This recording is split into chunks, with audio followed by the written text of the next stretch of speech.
할렐루야. 주 예수 그리스도의 이름으로 기도드리옵니다. 감사와 찬양을 받으시기에 합당하신 주님, 한 주간도 우리를 지켜주시고 건강한 모습으로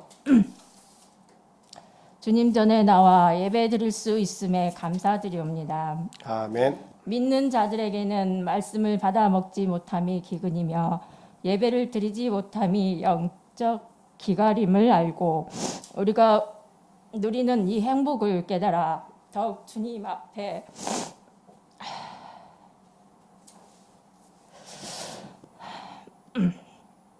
충성된 삶을 살 수 있도록 은혜 베풀어 주시옵소서. 아멘. 새 생명을 주신 주님, 우리 교회에 2명의 아이가 태어났습니다. 건강하게 잘 자랄 수 있도록 지켜주시고 부모의 기쁨이 되게 하시고 주님의 기쁨의 자녀로 성장할 수 있도록 보살펴 주옵소서. 아멘. 이 나라를 위해 기도합니다.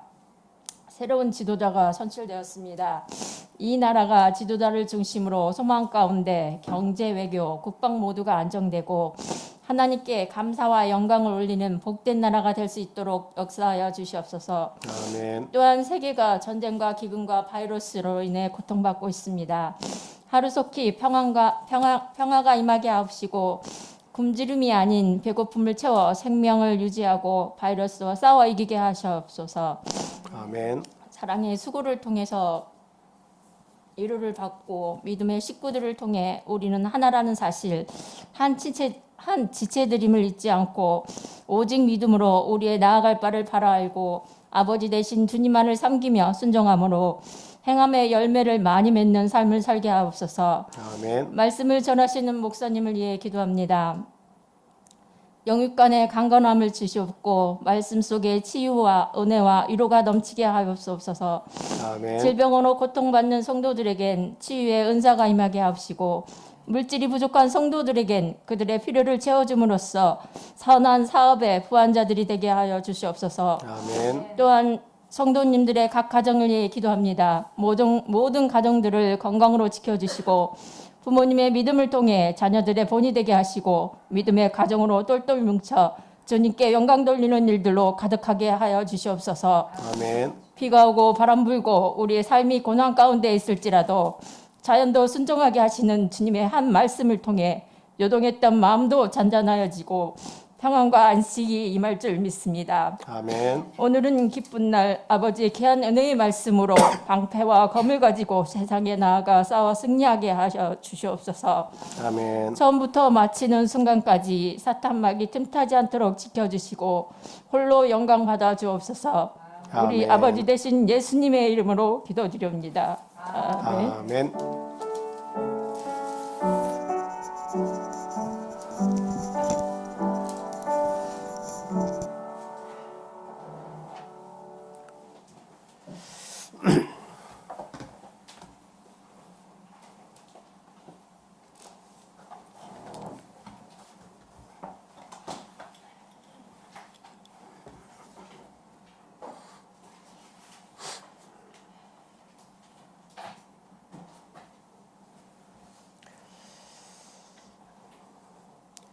예수 그리스도 이름으로 하나님 말씀 전하도록 하겠습니다.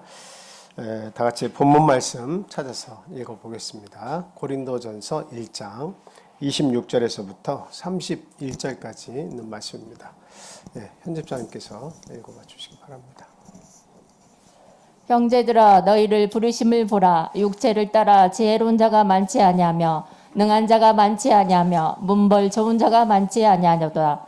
그러나 하나님께서 세상에 미련한 것들을 택하사 지혜 있는 자들을 부끄럽게 하려 하시고 세상에 약한 것들을 택하사 강한 것들을 부끄럽게 하려 하시며 하나님께서 세상에 천한 것들과 멸시받는 것들과 없는 것들을 택하사 있는 것들을 폐하려 하시나니 이는 아무 육체도 하나님 앞에서 자랑하지 못하게 하려 하심이라.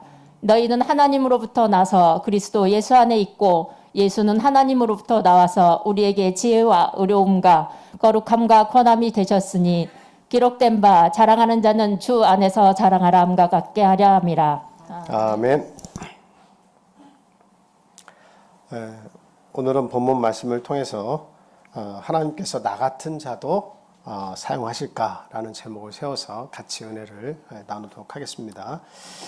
지금 본문은 바울 사도께서 하나님이 사용하시는 그 사람의 인선 기준, 사람을 뽑아서 쓰시는 그 기준에 관해서 이렇게 이야기를 하고 있습니다. 저희들이 이렇게 주변에서 하나님 믿는 사람들을 잘 보면 이렇게 물질이 많다든가 아니면은 그 부귀 영화를 이렇게 누리고 있는 그런 사람들이 그렇게 많지는 않습니다. 왜 그러냐면 그렇게 높은 자리에 있고 명예를 가지고 있고 권세를 가지고 있고 부를 가지고 있게 되면 그 마음이 그것으로 가득 차게 돼 있죠. 사람이 부한데 무엇으로 부한가요? 하나님 때문에 부한 것이 아니고 그 자기가 가진 능력 때문에 마음이 부해지는 겁니다. 그러면 그 자기가 뭔가 내세울 것이 있다고 하는 것은 하나님의 말씀이 들어오는 것을 막는 그런 작용을 하게 돼 있어요. 그래서 오히려 가난하고 능력이 없고 그리고 보잘것이 없는 그런 사람일수록에 이렇게 겸손해지기가 더 쉬운 거죠. 많이 가지고 있다고 생각하는 사람은 그만큼 교만해질 수밖에 없는 겁니다. 그래서 하나님께서는 연약하고 이렇게 보잘것없는 그러한 사람들을 통해서 그들을 구원하셔서 정말 가지고 있고 능력 있다고 자랑하는 자들이 얼마나 험악하고 아무것도 아닌가 하는 것을 이 연약하고 없는 자들을 통해서 그들을 부끄럽게 하시고 그리고 하나님의 뜻을 보여주신다 하는 겁니다. 자, 제가 한 가지 그 예가 되는 말씀을 이렇게 하나 드릴게요. 1967년 이스라엘 총리가 된 여자 그 정치가가 있었습니다. 그 사람은 골다 메이어라고 하는 사람이었는데요. 중동의 평화를 위해서 대단히 애를 쓴 사람이고, 그리고 특별히 이스라엘의 그 평화와 그리고 또 여러 가지 물질적으로 그 어려운 백성들을 잘 살게 하는데 대단히 그 공헌을 많이 했던 사람입니다. 근데 이제 이 총리가 이제 나중에 죽고 나서 그가 12년 동안 이렇게 큰 중병을 앓았다고 하는 것이 백혈병을 이렇게 앓았다는 것이 뒤늦게 이제 알려지면서 사람들을 굉장히 안타깝게 했는데 그분이 그 자신의 나약함에 대해서 남긴 그런 이야기가 있습니다. 그 내용이 무엇이냐면 저는 제 얼굴이 못생긴 것을 참으로 다행스럽게 생각합니다. 저는 일반적인 다른 사람과 비교해 보았을 때 너무나 못났기에 열심히 기도했고 정말 최선을 다해서 공부했습니다. 나의 이러한 연약함은 나에게뿐 아니라 이 나라에게도 큰 도움이 되었습니다.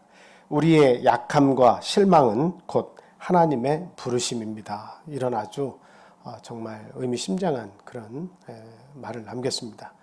그 우리의 연약함과 우리의 실망, 연약함으로 오는 그 실망은 그건 하나님께서 나를 부르신 것이다. 나의 능력을 덧입으라고 나를 부르시는 것이다 라고 그렇게 이야기를 했습니다. 참 생각해 볼수록 굉장히 참 의미 있는 말이죠. 이렇게 얼굴이 못나서 많은 사람들로부터 외면당할 때 오히려 이 연약함 때문에 더욱더 죽기 살기로 하나님 앞에 기도했고 그리고 능력을 힘입어서 그 공부를 통해 가지고 총리까지 되고 나 자신과 나라에 정말 최선을 다해서 산 사람이 됐다라고 하는 거죠. 우리가 하나님을 믿는다고 하지만 우리들에게 종종 이렇게 머릿속에서 이렇게 맴도는 그런 공통된 질문이 하나가 있습니다. 그 질문이 뭐냐면 과연 하나님께서 나 같은 자도 사용하실 것인가? 참 나 같은 자도 사용하실 것인가? 이런 것들을 물어볼 때가 많이 있어요. 특별히 이제 그 직분을 이렇게 그 교회에서 줘서 공부를 하게 할 때 그런 마음들이 특히 많이 들죠. 과연 내가 이 직분을 감당하기에 정말 충분한 사람인가? 하나님께서 정말 나 같은 사람을 사용하기를 원하시는가? 이런 것들을 생각할 때가 많이 있죠. 그런 것들을 이렇게 생각해 보면 나는 너무나 연약하다. 가진 것이 없다. 그리고 나는 볼품이 없다. 그리고 하나님의 일을 하는데 나는 도움될 만한 어떤 능력도 갖추고 있지 못하다. 오히려 나는 마이너스다. 해서는 안 된 일도 많이 했고 너무나 허물도 많고 그리고 이런저런 크고 작은 죄들도 내 마음속에 이렇게 짓고 있고 너무나 이게 참 나약한 존재가 아닌가. 근데 하나님의 일을 나는 해도 괜찮은가? 또 할 수 있는가? 이런 것들을 이렇게 굉장히 고민하면서 되뇌일 때가 많이 있습니다. 지금 더군다나 우리 기도도 그렇게 해주셨습니다만 전 세계 코로나 바이러스 이제는 뭐 거기서 파생된 기타 여러 가지 오미크론 그 또 다른 바이러스들이 많이 나타나기 시작했죠. 그것 때문에 갑작스러운 우리 삶의 변화가 왔고 그리고 굉장히 큰 혼란들이 여기저기에서 이렇게 나타나고 있습니다. 그것뿐만 아니라 비행기가 이렇게 추락한 사고도 어제 오늘 일이 아니죠. 참 자주 일어나는 일들이고 기타 교통사고나 기타 여러 가지 사건 사고를 통해서 많은 사람들이 죽임을 당하고 있고 고통을 호소하고 있습니다. 특히 러시아 푸틴 대통령이 우크라이나를 침공하는 이런 전쟁과 같은 것이 지구 곳곳에서 크고 작은 나라에서 이렇게 전쟁이 벌어지고 있고요. 그런 소요 사태를 통해서도 너무나 많은 사람들이 희생을 당하고 또 있습니다. 그 말고도 자연 재해도 이제는 급증을 하죠. 화산 분출이라든가 아니면 뭐 쓰나미라든가 아니면 지진 그리고 각종 공해 그리고 또 도덕적인 또 이런 파괴 이런 일들을 통해서 이 지구는 너무나도 혼란스럽고 참 여러 가지 참 아픔을 이렇게 겪고 있습니다. 교회도 예외는 아니죠. 교회도 이런 많은 어려움들이 일어나니까 거기에서 이렇게 참 정신적으로 또 육체적으로 영혼이 또 이렇게 피폐해지고 또 여러 가지 나약하게 되어서 이렇게 교회 생활을 하는데도 많은 지장을 또한 이렇게 초래하고 있습니다.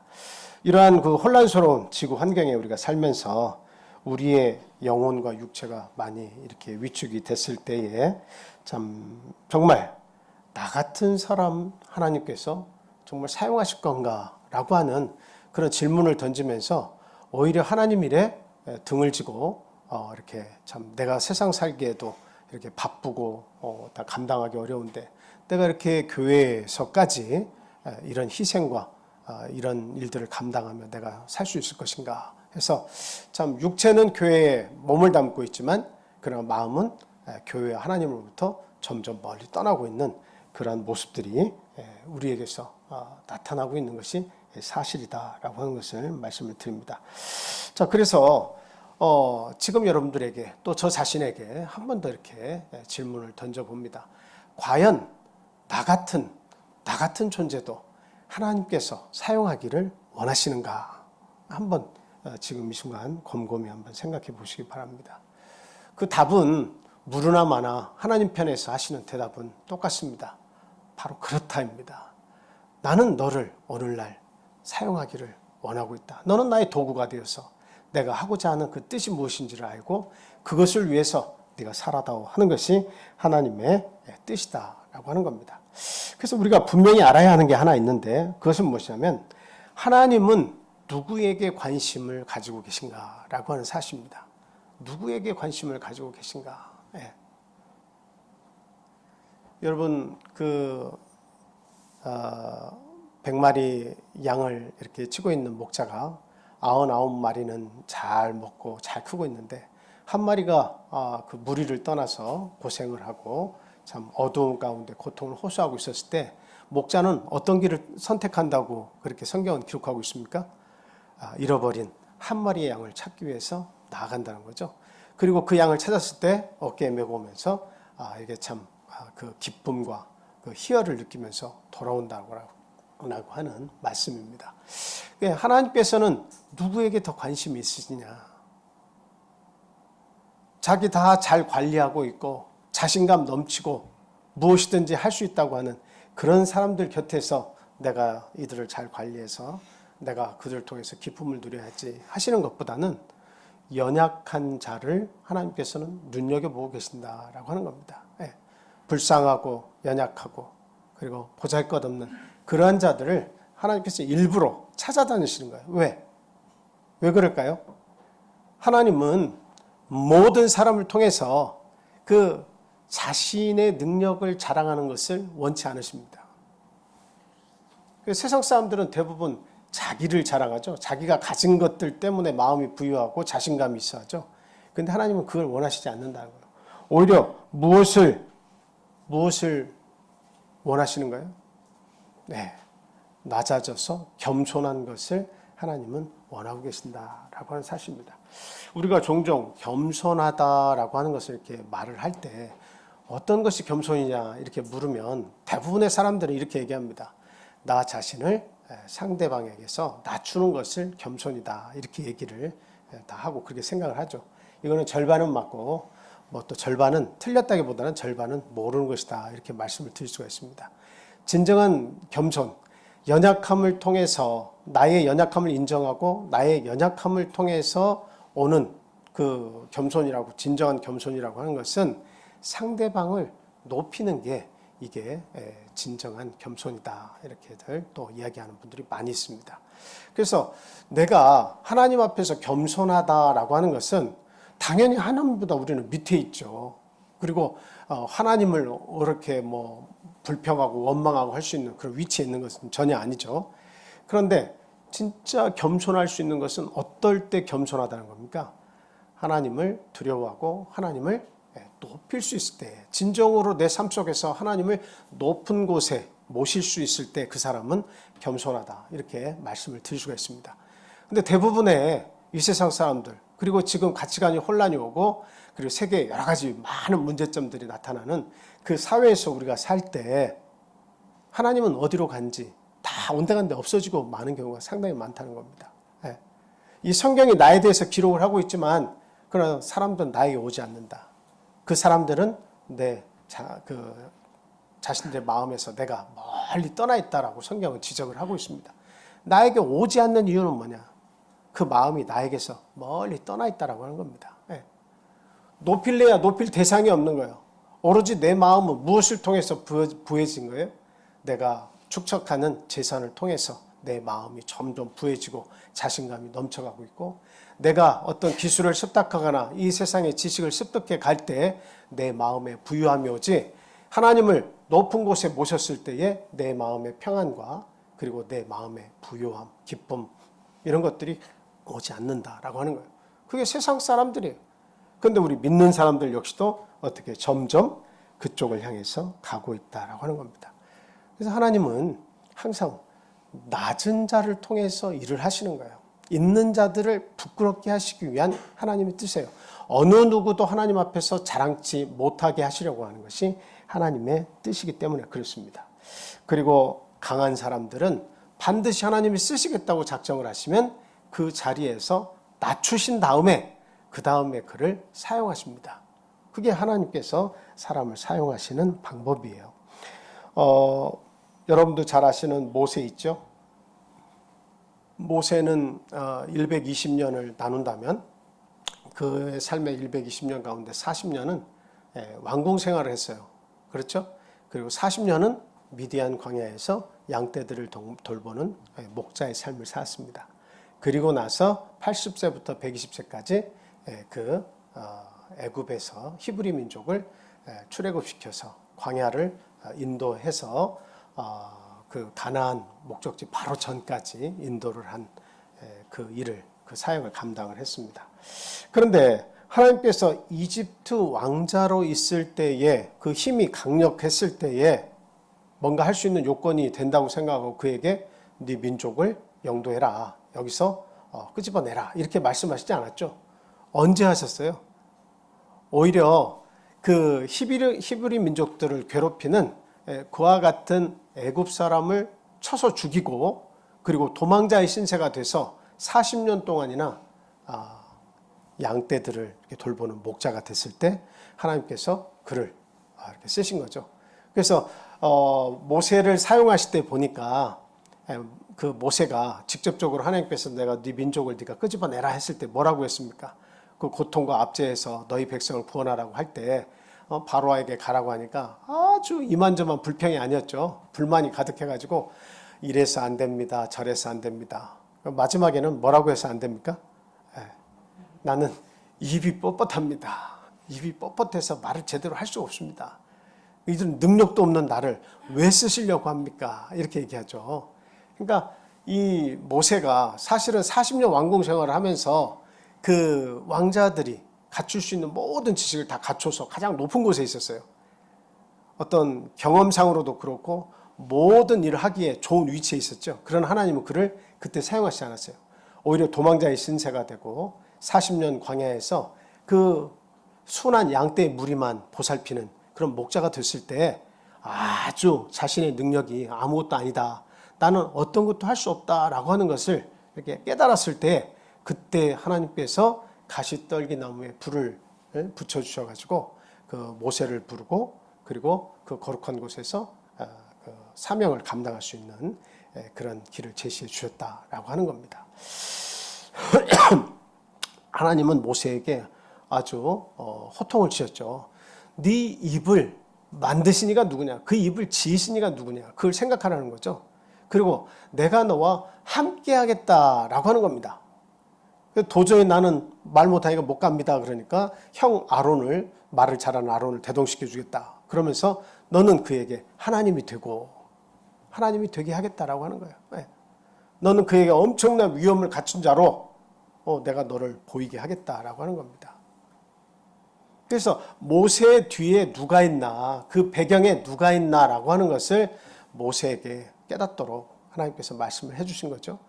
지팡이를 던지면 뱀이 되고, 그리고 꼬리를 만지면 지팡이로 원래 돌아오고, 손을 넣었다 빼면 문둥병이 발했다가 다시 넣었다 빼면 원래로 회복이 되는 이러한 능력을 바로에게 보여주라. 그리고 민족을 해방시켜라 라고 말씀하셨습니다.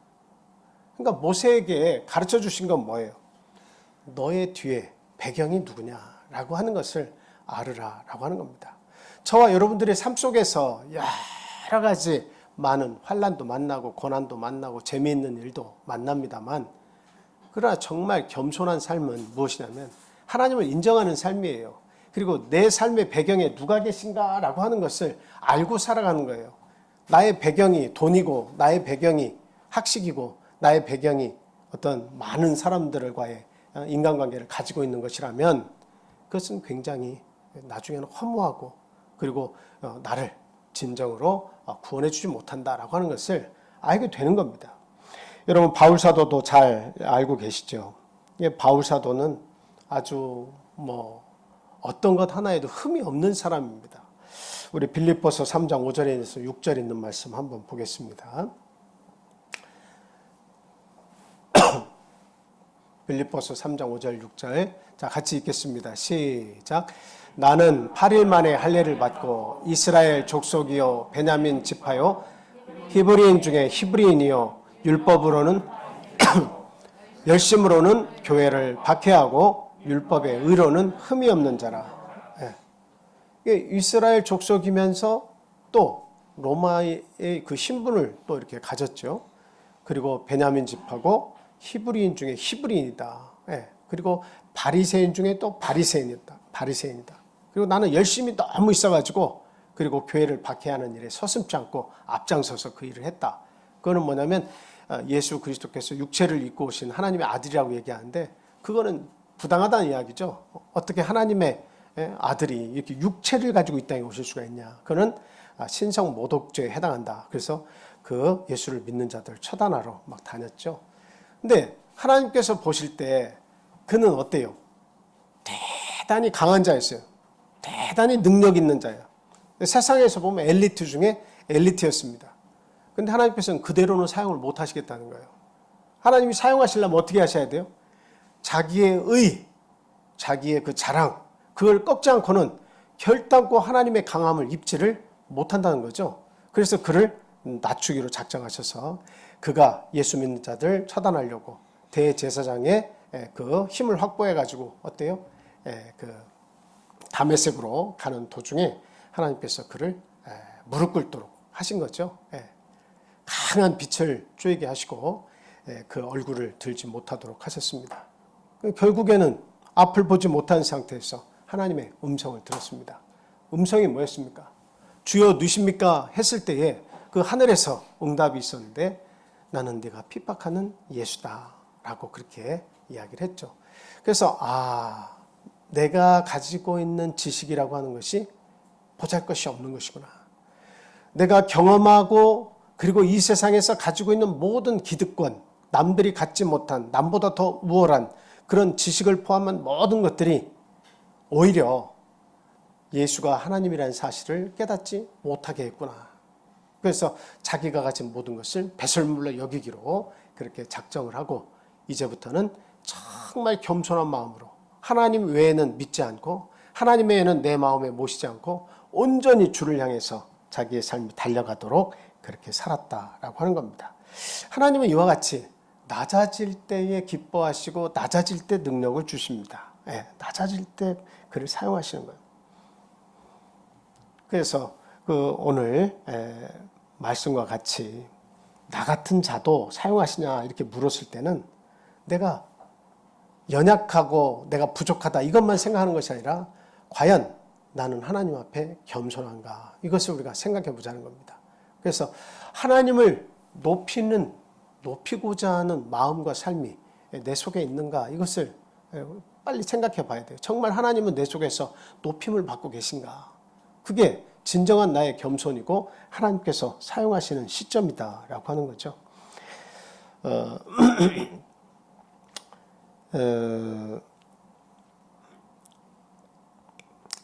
그래서 첫 번째로 그런 말씀을 제가 드리고 싶습니다.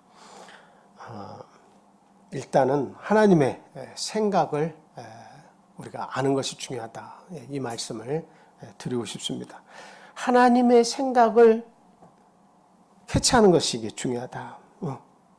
오늘 그 본문 말씀을 이렇게 다시 한번 이렇게 보시면요. 고린도전서 1장에 어떤 말씀이 나와 있습니까? 하나님은 세상에 부유하고 강한 자들보다는 연약한 자들에게 더 관심이 있으시다. 그리고 하나님의 계획과 뜻을 이루는 도구로 그들을 사용하기를 원하신다. 이런 내용이 본문에 이렇게 기록되어 있지 않습니까? 당연히 오늘 심신이 고달프고 연약한 저와 여러분들 역시도 하나님께서 당신의 도구로 사용하기를 바라고 계신다라고 하는 겁니다. 종종 우리가 우리 스스로의 그 부족함을 생각하면서 과연 나 같은 자를 사용하실까 이렇게 생각을 할 때가 있습니다. 그러나 하나님의 생각은 연약할수록에 또 부족할수록에 당신이 사용하기에 더 적격자로 보신다라고 하는 사실입니다. 하나님께서 연약하고 부족하고 스스로 죄인됨을 알고 그렇게 사는 사람들을 하나님은 더 즐겨 찾으신다. 근데 그 이유가 뭘까요? 그 이유는 다른 것이 아닙니다. 모든 능력의 원천이 어디에 있다는 것을 보여주기 위하심입니까? 모든 능력의 원천은 하나님께 있다. 모든 능력의 원천은 하나님께 있다. 이것을 하나님은 모든 사람으로 하여금 알게 하기를 원하시는 겁니다. 사람에게 능력이 있다고 이야기하시는 것이 아니라 사람의 능력은 그거는 보잘것없는 것, 도토리 키재기다라고 하는 거야. 이 지구상에서 누가 조금 막 빌딩을 짓고 살고 어떤 사람은 빈민굴에서 살고 너희들이 볼 때는 엄청난 차이가 있는 것 같고 그 인격에도 엄청난 차이가 있는 것 같고 사람의 질에도 굉장한 차이가 있는 것 같지만 하나님께서 인생을 보실 때는 해 아래 의인이 하나도 없다 이렇게 보신다는 거죠. 나는 더 똑똑하고 너는 왜 못나서 그 지경이냐. 사람들은 서로 손가락질을 하면서 서로가 잘해갖고 상대가 못났다고 이야기하지만 하나님께서 보실 때는 이게 다 도토리 키재기인 거예요. 모두가 다 회개하지도 않고 모두가 다 완악해져서 하나님을 모른다 하기에 바쁘고 그런 삶을 다 살고 있다는 겁니다. 그래서 그 연약한 사람들의 어떤 아귀다툼 하나님은 그것을 보실 때 어리석다고 생각하시는 거예요. 그게 중요한 게 아니다는 거예요. 좀 더 가지고 좀 더 지식을 갖췄다고 해서 그것이 내가 그들을 사용하는 어떤 그 기준이 되는 것이 결코 아니라는 거죠. 그래서 하나님은 나의 능력을 아는 자를 쓰시는 거예요. 나의 능력을 아는 자를 사용하시길 원하시는 겁니다. 자기의 능력을 알아서 그것으로 싸우려고 하고 그것으로 능력을 뽐내려고 하는 자를 사용하시려는 게 아니라 하나님을 많이 아는 자를, 하나님을 정확히 아는 자를 찾아내서 사용하시기를 원하신다라고 하는 겁니다. 고린도후서 4장 7절 말씀 한번 보겠습니다. 자, 같이 읽겠습니다. 시작. 우리가 이 보배를 질그릇에 가졌으니 이는 심히 큰 능력은 하나님께 있고 우리에게 있지 아니함을 알게 하려 함이라. 예. 이 보배를 어느 그릇에 가졌대요? 우리가 어떤 그릇이 된 거예요? 우리가 질그릇이 되어서 하나님께서 보배를 담가 주셨다는 거예요. 그래서 그걸 통해서 나타내고자 하는 건 뭐예요? 이 하나님의 큰 능력, 이것은 하나님의 것이고 하나님으로부터 나온 것이지, 예? 그 인간에게서 또 우리 자신에게서 나타난 것이 아니다라고 하는 것을 깨닫게 해주시려고 이 질그릇과 같이 보잘것없는 그릇에다가 엄청난 예수 그리스도의 복음을 거기다 담아주셨다라고 하는 겁니다. 예.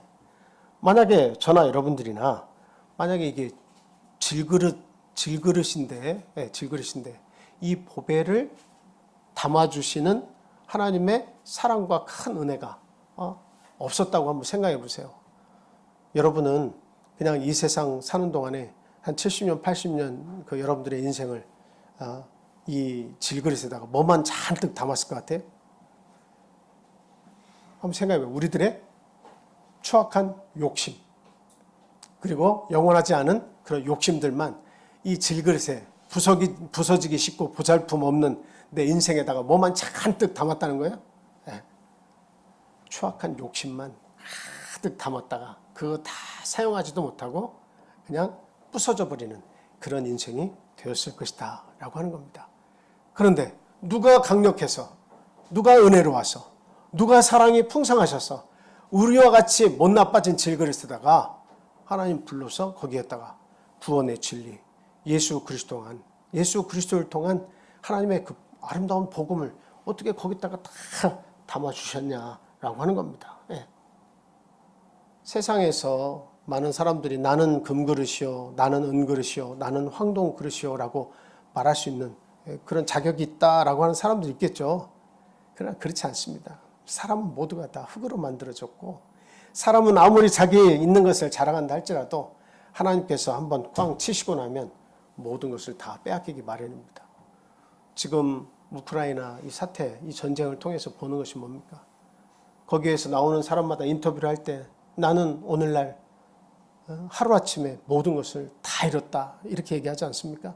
그가 쌓아온 부귀며 명예며 모든 그 뭐라고 할까요? 가지고 있는 재산이며 그게 무슨 소용이 있습니까?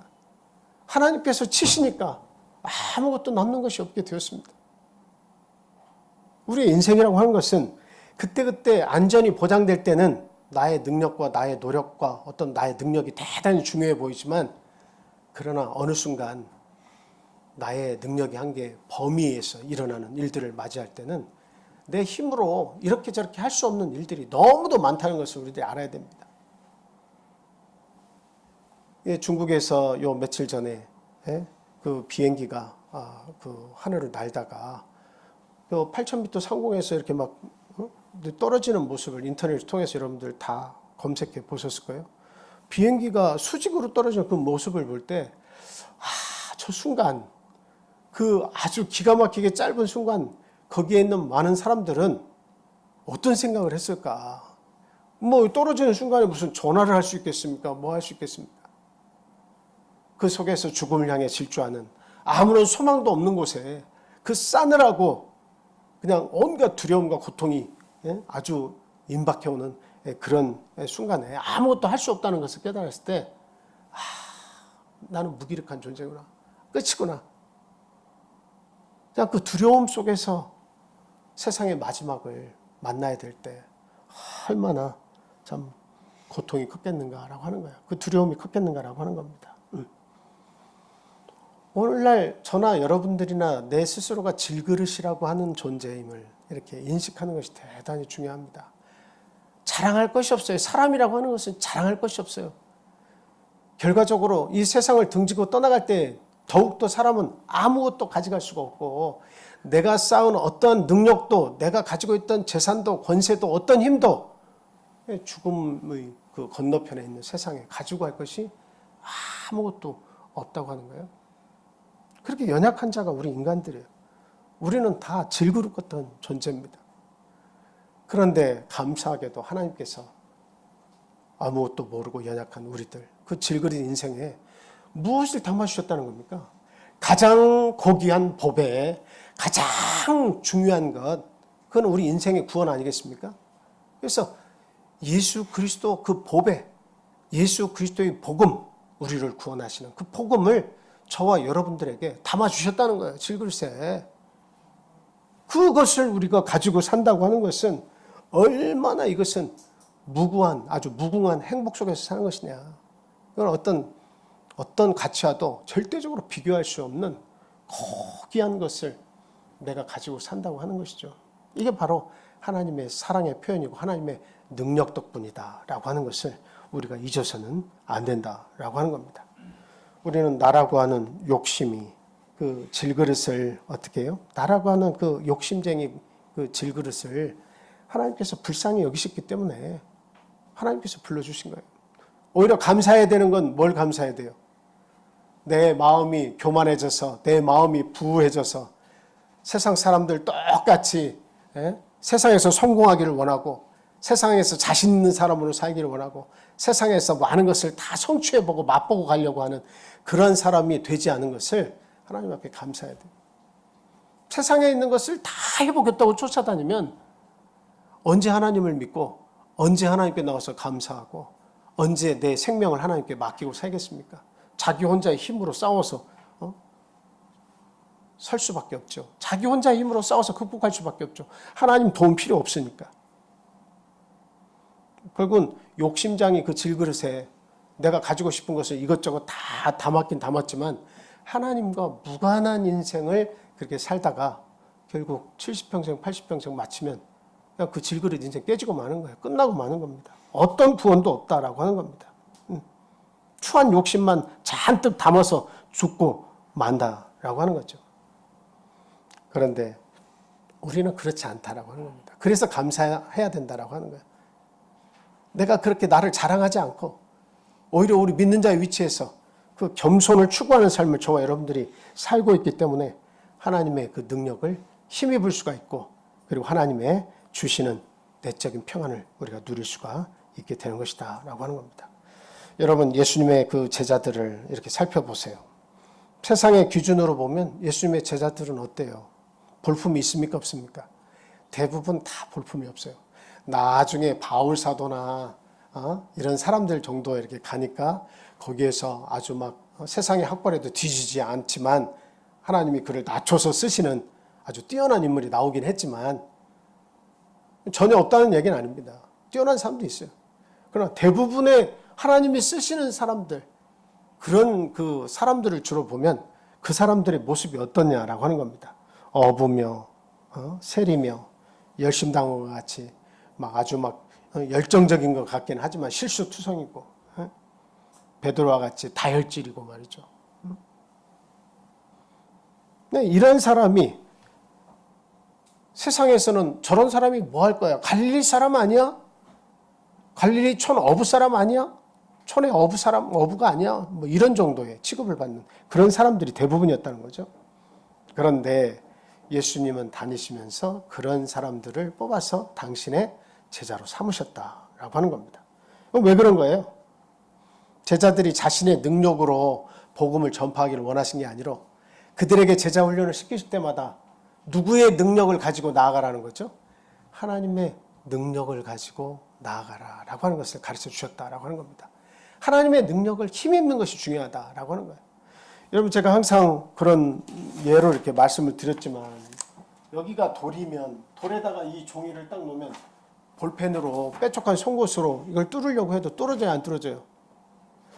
이거는 그냥 볼펜으로 송곳으로 구멍이 송송송 나는 아주 연약한 종이에 불과하지만, 그러나 그 배경이 누구냐, 그 배경에다가 딱 갖다 그냥 붙어 있으면 어때요? 어떠한 강력한 단단한 것으로 아무리 때리거나 뭐 해도 어때요? 구멍이 뚫어지지 않아요. 누가 강하니까 그런 거예요? 종이가 강한 게 아니라 뭐가 강하기 때문입니까? 배경이 강하기 때문이다 라고 하는 거예요. 배경이 강하기 때문이다. 오늘날 저나 여러분들이나 우리가 연약함에 쌓여 있을 때에도 나의 배경은 누구세요? 바로 나를 구원하시고 그리고 나의 일거수일투족을 다 뚫어보시고 계시며 나의 부족함을 가장 좋은 곳으로 채워주시는 하나님이 나의 배경이 되어주신다는 거죠. 그분이 아주 든든하게 내 뒤에 있기 때문에 우리들은 두려워하지 않을 수 있고 그리고 능력 가운데서 또 감사함으로 살아나갈 수가 있는 것이다 라고 하는 겁니다. 예. 출애굽기 4장 10절에서 17절 말씀 한번 찾아보겠습니다. 출애굽기 4장 10절에서 17절 한번 현집사님께서 읽어주시기 바랍니다. 모세가 여호와께 아뢰되 오 주여 나는 본래 말을 잘하지 못하는 자니이다. 주께서 주의 종에게 명령하신 후에도 역시 그러하니 나는 입이 뻣뻣하고 혀가 둔한 자니이다. 여호와께서 그에게 이르시되 누가 사람의 입을 지었느냐 누가 말 못하는 자냐 못 듣는 자나 눈 밝은 자냐 맹인이 되게 하였느냐 나 여호와가 아니냐. 이제 가라 내가 내 입과 함께 있어서 할 말을 가르치리라. 모세가 이르되 오 주여 보낼 만한 자를 보내소서. 여호와께서 모세를 향하여 노하여 이르시되 레위 사람 내 형 아론이 있지 아니하냐. 그가 말 잘하는 것을 내가 아노라. 그가 너를 만나러 나오나니 그가 너를 볼 때에 그의 마음에 기쁨이 있을 것이라. 너는 그에게 말하고 그의 입에 할 말을 주라. 내가 내 입과 그 입에 함께 있어서 너희들이 행할 일을 가르치리라. 그가 너를 대신하여 백성에게 말할 것이니 그는 내 입을 대신할 것이요 너는 그에게 하나님같이 되리라. 너는 이 지팡이를 손에 잡고 이곳으로 이적을 행할지니라. 네. 저기서 하나님의 뜻은 무엇일까요? 여러분들이 출애굽기 내용을 잘 알고 계시기 때문에 하나님의 뜻은 뭐예요? 이 모세를 바로에게 보내서 그 바로를 굴복시키고 하나님의 뜻을 전달해서 히브리 민족 그 백성을 다 내보내라 그 허락을 받으라는 거죠. 그래 내보냄을 너희가 인도해라라고 하는 겁니다. 그런데 그 하나님의 뜻을 알고 또 하나님께서는 내가 너의 든든한 배경이 되어서 그 모든 일을 할 수 있도록 인도하겠다라고 하는 거 아니겠습니까? 근데 그 하나님의 뜻, 하나님의 계획 이런 것들을 모세가 빨리 인식하고 알겠습니다 하고 순종을 하면 그만인데 나의 능력으로 구원하는 것으로 착각을 했어요. 그러니까 나는 말을 잘 못합니다. 여기에 이제 그 착오가 일어나서 이제 나오는 거예요.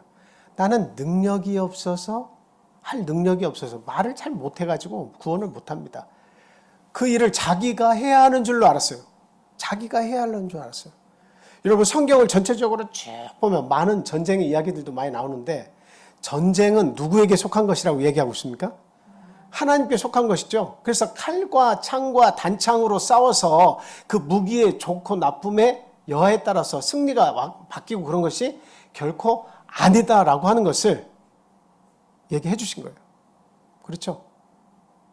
오늘날 우크라이나 러시아 전쟁을 보시면서 여러분도 어떤 생각하십니까? 저는 아침, 점심, 저녁 늘 거기에 그냥 신경이 다 쓰여요. 너무나 많은 사람들이 죽어가고 있기 때문에 그냥 우크라이나가 이기고 있으니까 박수를 쳐주고 싶은데 근데 한편으로는 마음이 괴로운 게 이 러시아에서 오는 그런 소년병들이나 이제 막 군대에 입대해가지고 그냥 20대 청년들이 초반의 청년들이 알지 못하는 이 전쟁에 참여하게 되어가지고 그냥 어떤 훈련 상황으로 알고 들어와가지고 사람들을 죽이게 되고 포를 쏴서 그 민간인 지역을 아주 박살내는 그런 일에 들어와가지고는 10,000명이 넘는 사상자가 나오고 있어요. 10,000명이 뭡니까? 주장으로는 14,000명, 15,000명이 죽었다고 얘기하고 있어요. 저녁마다 그 시신들이 눈이 녹으면서 다 드러나고 있고 너무나 안타까운 거예요. 이 두 나라의 너무나 큰 안타까움이 이렇게 보여집니다. 네, 이런 것들을 이렇게 보면서 하나님이 무엇을 보실 것인가? 하나님의 뜻은 무엇인가? 이것을 곰곰하게 그 전쟁을 통해서도 봅니다. 예. 사람이 전쟁하는 것 같지만 사실은 그 위에서 하나님은 어떤 것이 이 나라에 유익한 것인가? 어떤 것이 교만한 나를 꺾을 수 있는 기회인가? 하나님 보신다는 거죠. 예. 우리는 보면 어떤 사람들은 혹시 몰라요. 러시아가 빨리 전쟁을 끝내가지고 승리로 이끌었으면 좋겠다. 그래서 세계의 평화가 어느 정도 미국과 러시아와의 팽팽한 그 긴장감을 가지면서 상호 견제할 수 있는 힘이 공존하면 좋겠다. 뭔가 여러 가지 이유를 댈 수가 있겠습니다만, 그럼 하나님이 보시는 관점은 분명히 다르다. 우리 인생이 보는 관점과 다르다. 하나님은 연약하지만 하나님을 알고 있는, 그 마음에 알고 있는 자를 하나님은 집중해서 보호하시려고 하는 거예요. 하나님이 그 마음에 멀리 떨어져 있는 자는 어때요? 하나님께서 그를 경멸하십니다. 그를 낮추시는 거예요. 저는 그래서 푸틴이 이 대통령으로 있을 때 지금 장기 집권하면서 얼마나 교만한 자리에 계속 끊임없이 올라가 있는 거예요. 자신은 모든 것을 할 수 있다고 하는 제왕적 위치에 자기 스스로가 올라가 있다고 좀 생각하는 것 같아요. 너무나 자신만만해요. 아주 자신감으로 똘똘 뭉쳐 있어요. 나머지 모든 것은 물질로 보고 있습니다. 그래서 제가 이 푸틴이 하는 행동들을 보면서 참 그 말로가 얼마나 불행할 것인가, 그것이 자꾸 이렇게 생각이 들어요. 중요한 것은, 하나님 보시는 것은, 모든 전쟁이면 모든 것은 하나님께 달려있다고, 사람들이 그 마음에 하나님을 두고 사는 것을 하나님은 바라세요. 근데 중요한 것은 무엇입니까? 하나님께서는 무한대의 능력을 가지고 계시다. 이것을 신뢰할 수 있느냐 신뢰할 수 없느냐, 그 문제를 인식을 빨리 해야 된다는 겁니다. 하나님은 무한대의 능력을 가지고 계시는데 이것을 신뢰할 수 있느냐 신뢰할 수 없느냐. 모세는 자기가 가서 내가 말을 잘 해가지고 그 민족을 끄집어내야 하는 줄로 착각을 한 거죠. 하나님께서 보내시는 자에 서서 하나님이 배경으로 계시면서 너를 보내서 너를 통해서 내 뜻을 전달해서 그들을 굴복시키겠다고 하는 건데, 너는 그 자리에 서서 내 말만 전달하면 되는 것인데, 모세는 스스로 생각하기를 내가 말을 잘해야, 그들을 설득을 잘해야, 그 능력이 있어야 그 일을 감당할 수 있을 거로 착각한 겁니다. 입이 뻣뻣하다고 또 이야기합니다. 하나님, 보낼 만한 자를 좀 보내십시오. 나중에는 어때요? 보낼 만한 자를 보내십시오. 하나님, 나는 내가 할 수 있는 그런 것이 아무것도 없습니다. 하나님이 옳거니 네가 말 잘했다. 난 네가 할 수 없다고 하는 그것 때문에 내가 너를 보내는 거다. 내 능력을 가지고 가라라고 하는 거야. 내 능력을 가지고 가라. 내가 너를 하나님과 같은 존재로 그들에게 보이게 하겠다. 아론에게도 하나님과 같은 존재로 보이게 하겠다. 네가 그런 말을 주면 그대로 이루어질 것이다. 그 말은 뭐예요? 나의 대언자가 돼서 그 자리에 서달라는 거지. 모세, 네가 능력이 출중하니까 네가 그 궁중에서 40년 동안 자라나면서 모든 학문을 겸비했으니까 능력이 있어서 내가 널 사용할게. 이것이 아니라는 거죠. 하나님 앞에서 어느 인생도 자랑하지 못하게 하시려는 것이 하나님의 뜻입니다. 거기에서 하나님의 무한된 능력 앞에서 내 능력이 1이며 내 능력이 10이며 너는 하나님 네가 가진 능력은 100이니까 그래도 1 가진 나보다 10 가진 나보다는 네가 100 가진 네가 오히려 더 나을 것이 아니냐. 이렇게 사람들은 서로 재고 상대방과 비교를 할 테지만 하나님은 결단코 그렇지 않다는 거예요. 네가 가진 1, 네가 가진 10, 네가 가진 100은 아무 소용이 없다는 거예요. 그걸 자랑하면 자랑할수록 어떻다는 거예요? 내 일을 할 수가 없다는 겁니다. 네가 가진 10을 자랑하면, 네가 가진 100을 자랑하면, 네가 가진 게 1000이라고 해도 그걸 자랑하는 사람이라면 나는 너를 사용할 수가 없어 라고 하는 거예요. 그래서 우리는 우리 인생을 좀 길게 봐야 됩니다. 이 세상 사는 게 다라고 생각하고 접근해서는 안 돼요. 가장 불쌍한 사람이 불나방과 같이 이 세상이 전부라고 생각하고 여기에 모든 것을 다 열정을 쏟아붓는 사람이에요.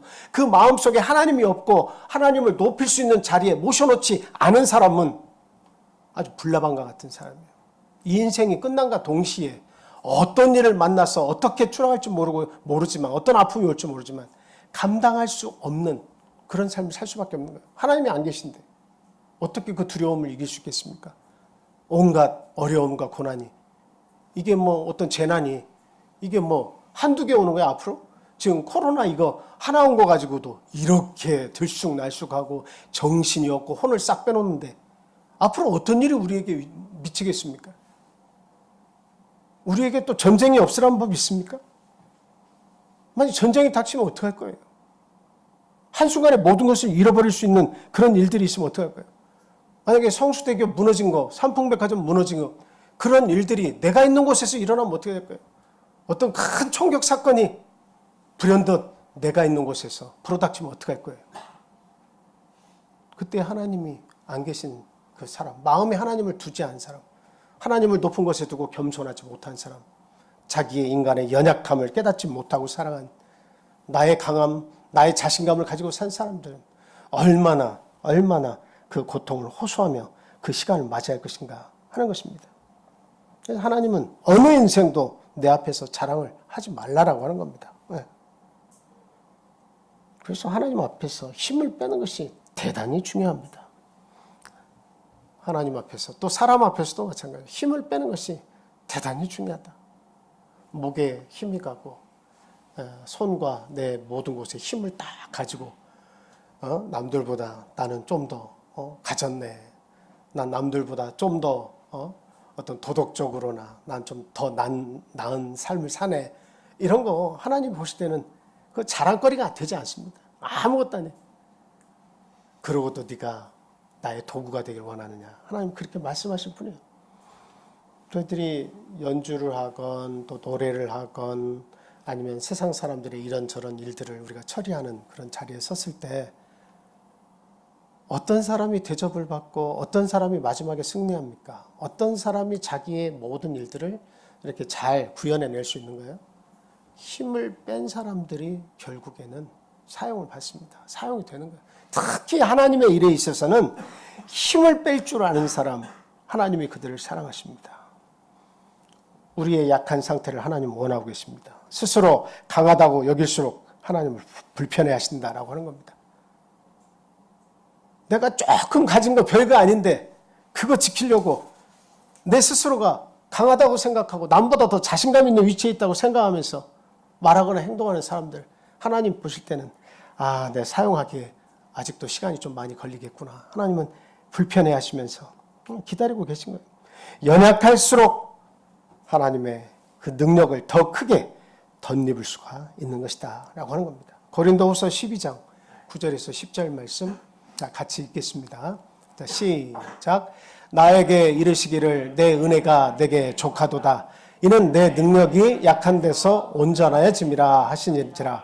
그러므로 도리어 크게 기뻐함으로 나의 이런 약한 것들에 대하여 자랑하리니 이는 그리스도의 능력이 내게 머물러 있게 함이라. 그러므로 내가 그리스도를 위하여 악한 것들과 능욕과 궁핍과 박해와 곤고를 기뻐하노니 이는 내가 약한 그때에 강함이라. 약할 때 강하다라고 하는 거죠. 약할 때 강하다. 아까 앞서서 말씀드렸지만 이스라엘의 그 골다 메이어 총리 같은 경우도 어때요? 얼굴이 얼마나 못났으면 하나님 앞에 그렇게 간절히 기도했겠냐는 거예요.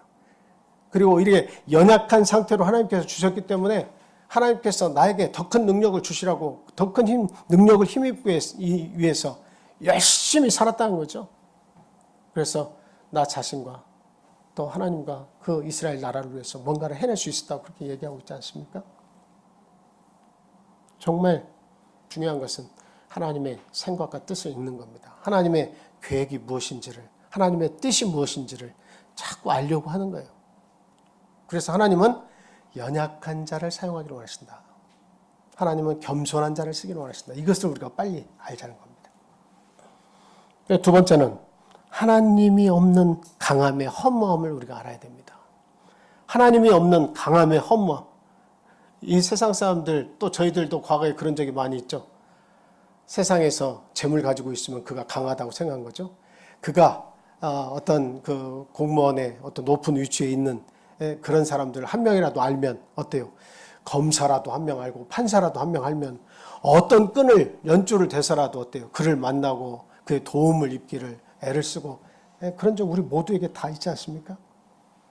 세상에서 강하고 세상에서 자신감 넘치는 사람들 하나님이 보실 때 아, 저 사람 참 강하구나. 하나님이 보실 때 아, 저 사람 능력이 정말 탁월하구나. 하나님께서 그렇게 평가하시냐라고 하는 겁니다. 여러분들에게 질문 하나 드릴게요. 여러분들의 마음은 하나님 때문에 부요한가? 한번 스스로 물어보세요. 내 마음은 하나님 때문에 부요한가? 부요하다는 말이 뭐예요? 행복하다로 바꿔보겠습니다. 행복하다. 마음이 부요하다. 여러분의 마음은 하나님 때문에 행복하십니까? 한번 생각을 잘 해보세요. 믿음이 우리에게 조금밖에 없지만 겨자씨만한 믿음밖에 없다 할지라도 한번 생각해 보세요. 내가 이렇게 기뻐할 수 있는 이유는 무엇인가? 내가 이렇게 감사할 수 있는 이유는 무엇인가? 한번 잘 생각해 보세요. 믿음이 겨자씨만하다 할지라도 그 마음속에서 고백이 나올 거예요. 너무나 큰 보배를 질글 같은 나에게 하나님께서 안겨주셨기 때문에 믿음이 아무리 작아도 우리는 고백할 수 있어요. 우리는 하나님 때문에 내 마음이 행복합니다. 나는 하나님 때문에 이렇게 잘 먹고 잘 삽니다. 나는 하나님 때문에 그렇게 큰 돈을 벌지 못하고 이 세상에서는 보잘것없이 연약한 자처럼 보일지 모르지만 그러나 나는 부자입니다. 하나님을 알고 하나님을 모시고 살기 때문에 내 마음은 호수입니다. 이렇게 우리는 고백할 수 있어야 되겠다라고 하는 겁니다. 무슨 소유나 능력 때문에 우리의 마음이 부유하다면 그것은 참으로 안타까운 거죠. 여러분 송명희 시인의 나 가진 재물 없으나 이런 그 내용을 잘 알고 계실 거예요. 그 가사의 내용을 앞부분만 제가 읽어드릴게요. 나 가진 재물 없으나 나 남이 가진 지식 없으나 나 남에게 있는 건강이 있지 않으나 나 남이 없는 것 있으니 나 남이 못 본 것을 보았고 나 남이 듣지 못한 음성 들었고 나 남이 받지 못한 사랑 받았고 나 남이 모르는 것 깨달았네. 공평하신 하나님이 나 남이 가진 건 나 없지만 공평하신 하나님이 나 남이 없는 것 갖게 하셨네. 예. 이 내용의 이 가사들을 우리가 너무도 잘 알고 있는 거예요. 가진 지식도 없고 재물도 없고 그 어떠한 것도 내가 세상에서 누리는 것이 별로 없지만 그러나 그 사람들이 가지고 있지 못한 것을 내가 가지고 있다. 그들이 듣지 못한 하나님의 음성을 나는 듣고 있다. 예. 그들이 받지 못한 사랑을 나는 하나님께로부터 받고 있다. 이게 뭐예요? 하나님으로부터 오는 부요함이야. 내가 하나님의 깨달음을 통해서 나에게 오는 부요함이고 자신감이. 이 세상을 맞서고 있을 때 물러서지 못하는 자신감은 하나님으로부터 온다라고 하는 거예요. 절대적으로 우리는 이 사실을 잊어서는 안 된다는 거예요. 그런데 하나님이 없는 자들의 그 강함이라고 하는 것이 얼마나 허무한 것이냐라고 하는 것을 여러분들이 알아야 돼요. 사무엘상 17장 40절에서 49절 보겠습니다. 한번 현집사님 읽어주세요.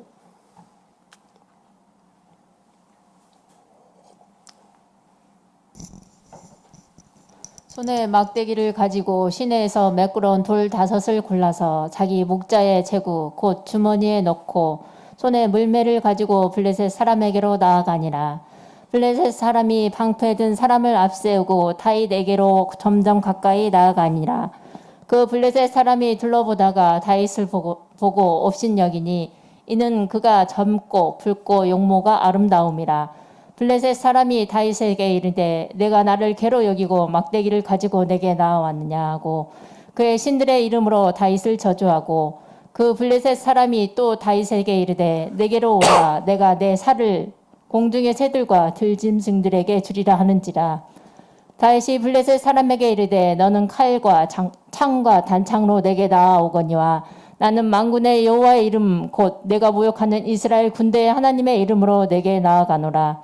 오늘 여호와께서 너를 내 손에 넘기시리니 내가 너를 쳐서 내 목을 베고 블레셋 군대의 시체를 오늘 공중의 새와 땅의 들짐승의 들짐승에게 주어 온 땅으로 이스라엘에 하나님이 계신 줄 알게 하겠고 또 여호와의 권하심이 칼과 창에 있지 아니함을 이 무리에게 알게 하리라. 전쟁은 여호와께 속한 것인즉 그가 너희를 우리 손에 넘기시리라. 블레셋 사람이 일어나 다윗에게로 마주 가까이 올 때에 다윗이 블레셋 사람을 향하여 빨리 달리며 손을 주머니에 넣어 돌을 가지고 물매를 던져 블레셋 사람의 이마를 치매 돌이 그의 이마에 박히니 땅에 엎드려지니라. 아멘. 지금 누구와 누구의 싸움 이야기하는 거예요? 다윗과 골리앗이죠. 골리앗은 키가 대충 얼마나 됐을 것 같아요? 얼마 정도 됐을 것 같아요? 한 6규빗 정도 되니까 이게 50cm 계산을 하면 한 3m 가까운 아주 자이언트죠. 지금도 물론 2m 60 뭐 이런 사람들도 물론 있긴 합니다만, 그때 당시에는 아주 그냥 자이언트예요. 근데 그런 자이언트와의 싸움인데 이 싸움은 딱 결과적으로 어느 누구의 손을 이렇게 들어줄 수 있는 싸움입니까? 당연히 골리앗이 이기는 싸움이죠. 그리고 그는 투구를 썼어요. 그리고 갑옷을 입었어요. 그리고 손에는 칼과 창과 단창, 이 모든 것들을 이렇게 가지고서 준비하고 싸우려고 합니다. 근데 상대는 용모가 붉고 아름다운 정도의 아주 소년입니다. 사울이 그에게 그 갑옷을 입혀주려고 했는데 너무나 무거워서 그것을 못 입겠다고 벗어났습니다. 그리고 그가 가진 무기라고 하는 것은 시냇가에 가서 주운 조약돌 5개와 물매. 물매 여러분 아시죠? 이렇게 줄이 2가닥으로 있고 가운데에 그 새총 만들 때 돌을 장전하는 것처럼 거기다가 돌을 놓고 줄 2개를 한꺼번에 잡아서 아주 세게 돌리죠. 그리고 나서 한 줄만 딱 놓는 거예요. 한 줄은 잡고 있고 한 줄은 놓는 거예요. 그러면 원심력에 의해서 돌이 밖으로 튕겨나오는데 그것으로 싸워야 되는 거예요. 이거 참, 뭘로 멋지기라는 거예요, 이게. 계란으로 발치기입니다. 계란으로 발치기예요. 그리고 그의 급소를 찾는 것은 이게 좀 비약적인 그런 그 비유를 들자면 해운대 모래사장에서 바늘 찾기예요. 급소를 찾는 게. 이게 다 이게 투구까지 써가지고 그 급소를 어디서 찾겠습니까? 오로지 한 군데 정확하게 미간을 딱 맞추면 어때요? 그가 그냥 맞아서 죽을 수 있는 곳은 오로지 거기 한 군데밖에 없어요. 자신감이 넘쳐야 그 일을 할 수 있는 거예요. 근데 하나님께서는 내가 능력이 탁월하니까 내가 얼마나 연습을 많이 했는데 다윗이 그렇게 나아간 게 아니죠. 다윗은 45절에서 분명히 이야기하고 있습니다. 너는 칼과 창과 단창으로 나에게 나오지만 나는 만군의 여호와 이름을 가지고 네가 모독하는 만군의 여호와 이름을 가지고 너를 대하겠다. 이 모든 전쟁이 칼과 단창 이런 무기에 있는 것이 아니다. 승패가 거기에서 좌우되지 않는다. 라고 하면서 전쟁은 하나님께 속한 것이다 라고 하면서 물매를 던지면서 전진을 막 달려가면서 어때요? 이렇게 던졌습니다. 근데 스스로가 보기에도 또 주변에 있는 모든 사람들이 객관적으로 판단하기에도 이 전쟁은 기울어진 판처럼 어때요? 무조건 골리앗, 블레셋 쪽에서 이기는 거였어요. 그런데 하나님께서 역사하시니까 어떻습니까? 하나님의 이름을 귀하게 생각하고 하나님을 높이려고 하는 그 마음에 충만한 다윗을 하나님께서 보셨을 때에 이 전쟁의 손을 누구에게 들어주신 거예요? 하나님이 없고 세상에 강함을 입은 그자의 손을 들어주신 것이 아니라 하나님을 그 마음에 가지고 사는 다윗에게 하나님은 승리의 손을 들어주신 것이다 라고 하는 겁니다. 저는 이번에 푸틴, 이게 러시아와 저는 우크라이나 전쟁이라고 생각하지 않습니다. 이건 푸틴의 야욕과 그 우크라이나의 전쟁이에요. 과연 하나님이 보실 때 누구의 손을 들어주시기를 원하실 것인가? 이것을 생각해 보면 푸틴의 욕심이 과해도 너무 과하다라고 하는 거예요. 푸틴의 그 자만, 푸틴의 그 자존심, 하나님이 보실 때는 강해도 너무 강하다라고 하는 것을 하나님은 알고 계신 거예요. 너무도 강했어요. 그러니까 자기는 인간적인 계획으로 자기의 강함을 통해서 전쟁을 속전속결로 싸워서 이기려고 했지만 그건 어때요? 아주 연약한 우크라이나, 뭐 세계 25위나 떨어지는 전쟁 수행 능력을 가지고 있고 여기는 세계 1위, 2위 미국을 제외하면 그 다음에 러시아 아닙니까? 그런 힘을 가지고 있는데 그런 대국과의 전쟁에서 우크라이나가 살아남으리라고 누가 생각했겠어요? 저렇게 버티리라고 한 달 넘도록. 전쟁은 우리가 어떤 무기의 승패가 좌우되는 걸로 우리가 생각을 많이 할 수 있습니다. 그러나 그 뜨거움, 애국심, 그리고 그 애국심 그 이전에 하나님을 두려워하는 그 마음을 가진 자들에게 하나님이 함께 하시는 거예요. 오늘날 저와 여러분들이 살면서 절대적으로 잊지 말아야 하는 건 뭡니까? 하나님이 안 계신 그 강함의 속절없음, 그 연약함, 그거를 아는 것이 힘이고 그것을 아는 것이 지혜다라고 하는 겁니다. 열심히 살았는데 하나님이 기억해 주시지 않는다? 그게 무슨 소용이 있어요? 내가 이 세상에서 그냥 죽기 살기로 내 시간과 물질과 모든 것을 다 투자해서 내가 뭔가를 이루려고 애썼는데 하나님께서 그 수고를 인정해 주시지 않으면 무슨 소용이 있습니까? 그렇죠? 아무것도 아닌 거예요. 종종 뉴스를 통해서 태풍이 올라올 때 미국의 토네이도가 발생했을 때 그냥 굵기가 막 이런 큰 아름다운 나무들이 어때요? 그냥 막 뚝 이렇게 넘어지는 걸 이렇게 볼 때가 있습니다. 근데 밑에 보니까 뿌리가 어때요? 그 큰 나무가 넘어질 때 여러분 보셨어요? 뿌리가 깊게 내려 있는 게 아니라 그냥 옆으로 얼마 퍼져 있지 않아요. 그 넘어질 때 보면 땅이 막 전체가 움직여야 되는데 그 뿌리가 없으니까 그 옆에 있는 데만 이렇게 뚝 하고 넘어져 버리죠. 네. 뿌리가 깊이 내리지 못하면 태풍이 오고 토네이도가 오면 끝장나버리는 거예요. 큰 바람이 불면. 그런데 제가 한 십몇 년 전에 그 성지순례에 가서 그 이집트 또 그리고 이스라엘 이런 데에서 그 사막을 걸은 적이 있다고 했죠. 근데 그 걸으면서 그 시띠나무라고 하는 것을 이렇게 그 가이드가 가르쳐줘서 본 적이 있습니다. 시띠나무. 여러분들 성경에서 조각목이라고 하는 거 들어보셨죠? 조각목. 조각목. 이건 뭐 조각조각 붙여가지고 그 뭐 나무를 사용하는 것을 조각목이라는 게 아니고 이름 자체가 조각목이라고 있습니다. 그것을 성경에서는 또 다른 표현으로 시띠나무라고도 이야기하고 우리나라에서 비슷한 나무는 아카시아 나무과에 속한 나무들. 아카시아 나무 그런 종류에 속해 있습니다. 근데 이 나무를 잘 살펴보면 막 나무가 아름드리처럼 막 굵고 크게 자라나는 게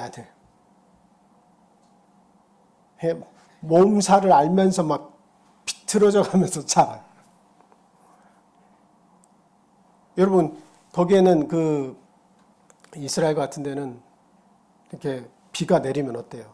순간적으로 와디 천이 형성이 돼서 물이 쫙 한번 흘러가 버리고 나면 땅속으로 싹 흡수해져 버리고 끝나버립니다. 아주 넓은 하천이 한순간 만들어졌다가 점점점 땅속으로 스며들어 버리면 끝이에요. 그러니까 사막지대에서 이 나무가 살아남는다고 하는 건 결코 쉬운 일이 아니죠. 근데 성경에서는 이게 성막 속에 아주 중요한 물건들을 만들 때는 대부분 어떤 나무로 만들어요? 이 시띠나무, 이 조각목으로 그것을 만들어서 금을 입히든가 동을 입히든가 이렇게 하는 거 아니겠습니까? 중요한 물건을 만들 때. 그런데 중요한 건 이거예요. 그 아주 하나님의 그 성막에서도 중요한 재료로 쓰이지만 그 장례식에서 관을 만들 때도 아주 이게 참 귀한 나무로 이게 사용이 된다고 그래요. 왜 그러냐? 너무나 단단해서 벌레가 먹지 않는데요. 그 사막에서 살아 견디려고 했을 때 여러분 그 습기가 물기가 땅으로 쑥 빠져버릴 때 살아남으려면 어떻게 해야 되겠습니까? 아주 몸부림을 쳐야 되는 거죠. 몸부림을. 그래서 이 나무는 뿌리를 어디까지 내리냐, 몇 미터까지 내리냐. 여러분 한번 상상해 보세요. 나무의 뿌리가 어디까지 내릴 수가 있을 것인가. 이 나무는 400m, 500m까지 그 뿌리를 내린대요. 그래서 살아남는 이유가 그 뜨거운 햇빛을 받으면서도 그 사막에서 어떤 도움도 받지 않고 그 오로지 뿌리를 땅속에 깊이 그 수분을 쫓아서 내려가가지고 그 수분을 끌어당겨가지고 살려고 하니까 그 나무가 어떻게 하겠어요? 얼마나 견디고 또 견뎌서 그 굴곡진 삶을 살겠습니까? 그러니까 그 나무가 그렇게 단단한 거예요. 오늘날 저와 여러분들의 믿음이 마치 뭐와 같아야 되냐. 지금 눈으로는 화려하지만 이건 장망성과 같아요. 장차 망할 성이에요. 이 세상은. 눈으로는 행복하고 추구할 것이 굉장히 많고 뭐 거기에서 삶을 마감하고 더 이상 살지 마라 그런 얘기는 아니고, 우리 믿는 사람들은 그 세상과 싸워서 어떻게든 믿음을 지키고 살아야 되는데, 이런 척박한 환경에서 그걸 좋은 환경이라고 보면 안 돼요. 우리가 지금 사는 환경이 좋다고 보면 안 돼요. 먹고 살기 좋아질수록에 아주 그냥 이럴 나위 없이 좋은 세상, 아주 호화로운 삶을 누릴 수 있는 이 세상에 왔다고 박수치고 좋아하면 안 돼요. 내 마음 다 빼앗겨서 신앙생활 제대로 못해요. 하나님 인식도 못하고 살다가 죽습니다. 이런 척박한 이 세상, 장망성에서 사는 우리들이 어떻게 하면 살아남을 수 있을 것이냐. 그건 어때요? 믿음의 뿌리를 아주 깊이 내려서 흔들리지 않도록 해야 된다 이 말이에요. 어떤 세상에 명예를 가져다 준다 할지라도, 예수님이 그런 40일 금식하시고 마귀에게 그런 시험을 당하셨잖아요. 이 돌덩이들로 하여금 금덩이들로 만들어라. 그리고 높은 곳에 뛰어내려라. 천사들이 받아줄 거 아니냐. 그리고 천하만국을 보여주면서 이거 내가 다 줄 테니까 날 경배해라. 예수님 다 이겨내신 거 아니에요? 그 믿음의 뿌리가 하나님께 완벽하게 내리셨기 때문에 가능한 것이다. 예수님께서 죽기까지, 그 십자가에 돌아가시기까지, 인류를 구원하기 위해서 그 고된 아주 고통스러운 그 길을 가시기까지 순종할 수 있었던 것은 믿음의 뿌리가 하나님께 딱 닿았기 때문이었다라고 하는 겁니다.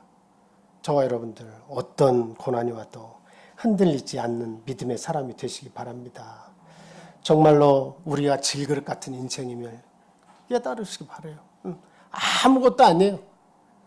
좀 남보다 조금 더 낫다고 해서, 남보다 조금 좋은 위치, 남보다 조금 더 나은 성공적인 삶을 사는 것 같다고 하지만, 하나님이 보실 때는 그것 때문에 날 버렸냐, 그것 때문에 네가 그렇게 바쁘게 사냐, 나를 제치고 나보다 더 고귀하고 더 높일 수 있는 것이 네 마음속에 그렇게 많냐라고 물으시는 거예요. 오늘날 예수님의 12 제자들이 어떤 능력의 사람들도 해낼 수 없었던 그 복음을 전파하는 일을 감당할 수 있었던 것은, 그것은 그들이 예수 그리스도로부터 하나님을 아는, 하나님의 힘 있는 그 방법을 교육받았기 때문이다라고 하는 겁니다. 둘씩 짝을 줘서 전도를 내보낼 때도 전대에 아무것도 차고 가지 말라고 했어요. 어디에서 거처하거나 뭐 못 먹을까 봐 걱정해가지고 돈을 잔뜩 준비해가지고 와서 그렇게 하지 말라고 이야기했습니다. 왜요? 하나님께서 함께 하신다. 우리 예수님 항상 말씀하셨죠. 내가 이 세상 마지막까지, 이 세상 끝까지 내가 너와 함께 하겠다. 이런 말씀을 해놓으셨습니다. 여러분 아무것도 염려하시지 마시기 바랍니다. 먹을 것, 입을 것, 마실 것, 내가 거처할 집, 하나님은 더 좋은 곳으로 준비하고 계십니다. 내가 가는 곳에는 거할 곳이 많도다. 내가 그 거처를 준비하면 내가 너희를 다시 데리러 이 땅에 오겠다. 그때는 내가 너희와 함께 하겠다는 겁니다. 이 세상이 전부가 아닙니다.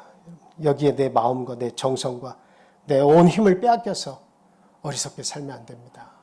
여러분 믿음의 뿌리를 깊게 내리셔서 어떠한 척박한 환경에서도 하나님의 귀한 쓰임을 받는 질그릇 인생이 다 되시기를 예수 그리스도의 이름으로 축복을 드립니다. 다 같이 묵도하겠습니다.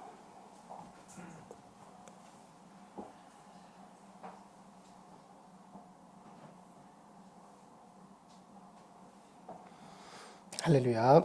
아멘. 자, 찬송하시겠습니다. 450장 하시겠습니다.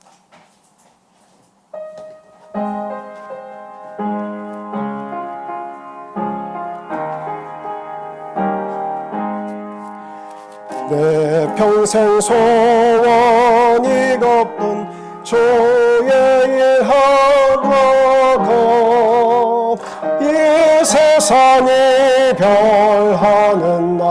주 앞에 가리라. 꿈같이 헛된 세상을 죄할 것 뭐냐. 이 수고함만 하여도 헛된 것뿐일세. 불같은 시험만으나 겁내지 맙시다. 구주의 권능 크시니 이기고 남겠네. 금보다 귀한 믿음은 참 고백되도다. 이 진리 믿는 사람들 다 복을 받겠네. 살같이 빠른 광음을 주 위에 아끼세. 온 몸과 마음을 바치고 힘써서 일하세.